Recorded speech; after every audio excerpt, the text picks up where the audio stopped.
大家好，我是芝麻开花。今天我又做了我家孩子们最爱吃的虾仁茄子，好吃下饭，非常的受欢迎。下面呢，我就把食谱和炒茄子的一些心得分享给大家。这个菜呢，你选这个长茄子或者是圆茄子也可以。茄子如果比较老了，就要把皮削掉，否则口感不好。然后就像这样将茄子掰成小块，当然你也可以用刀切成滚刀块，但我喜欢这样掰，茄子更容易入味儿。然后将茄子在水中浸泡5分钟，记得要在水中加点盐，可以更好的把茄子里面的那个苦涩味给吸掉。然后呢，冲洗干净，散除多余的水分。如果你买到的是新鲜的很嫩的茄子，这一步也可以省掉。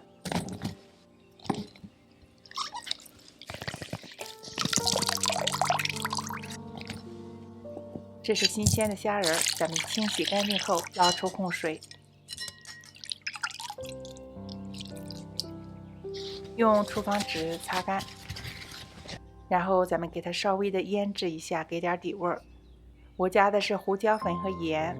，1小勺的玉米淀粉，用手抓匀，放到一边待用。开大火，用不粘锅，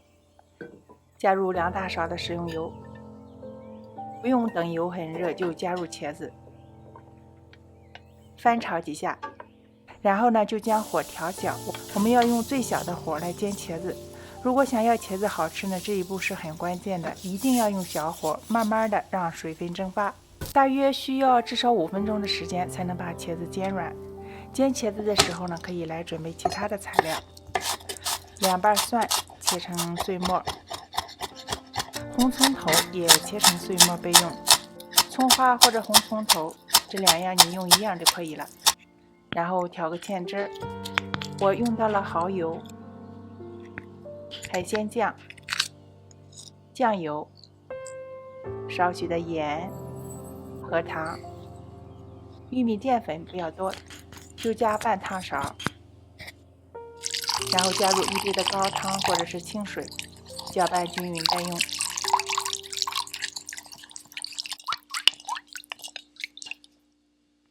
准备其他材料的时候呢，要时不时的来翻动一下茄子，等到茄子变软，基本没怎么有水分了，我们就把它盛出来。开大火，这是同一个锅子，加入1汤勺的油，加入虾仁，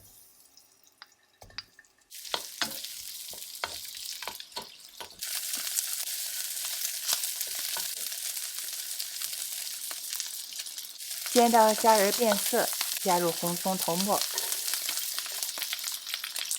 炒出香味儿。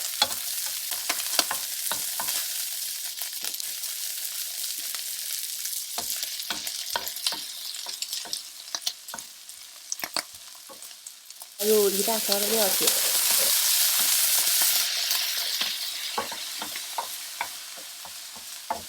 这时候加入茄子，翻炒几下，将事先调好的芡汁再次搅拌均匀，倒入锅里，大火将它烧开，然后将火调小，慢火呢煮1分钟，让茄子吸饱汤汁。出锅前再加入蒜末，进一步翻炒均匀，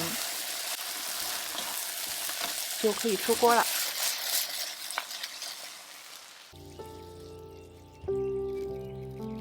这道菜呢，因为茄子去了皮，没有漂亮的紫色，但是味道真的没得说。因为一开始咱们把茄子都炒软了，茄子没有了多余的水分，所以后面它才会吸附大量的汤汁，变得又软又香又嫩。这道菜很配米饭，每次做了都要多吃几碗，希望你也喜欢。谢谢收看，咱们下期再见吧。